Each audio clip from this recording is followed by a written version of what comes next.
Welcome to Man Does Tech, where I solve the problems you didn't even know you had. In this video, I will show you how to make tamale pie.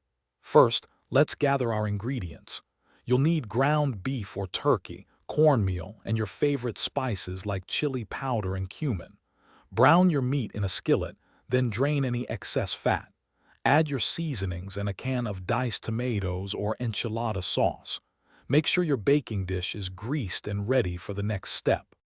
Now that your filling is ready, it's time to assemble. Spoon the seasoned meat mixture into the bottom of your greased baking dish, spreading it out evenly. Next, prepare your cornbread batter according to package directions or your favorite recipe. Carefully pour the batter over the meat layer, ensuring it covers everything. You can also sprinkle some shredded cheddar cheese on top for extra flavor.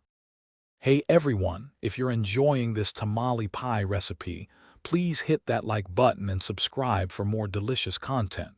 And on another note, if you're looking to make your meal prep a breeze, check out these fantastic leak-proof containers. They're perfect for storing leftovers or packing lunches. You can find the link to these and other great deals in the description below. Now, let's get back to the video. Place your assembled tamale pie into a preheated oven, typically around 375 degrees Fahrenheit. Bake for about 30 to 40 minutes, or until the cornbread topping is beautifully golden brown and a toothpick inserted comes out clean. Once baked, let it rest for 10 minutes before cutting. This helps the pie set. Serve warm with your favorite toppings like sour cream or salsa. Thanks for watching. If you found this helpful, don't forget to like and subscribe.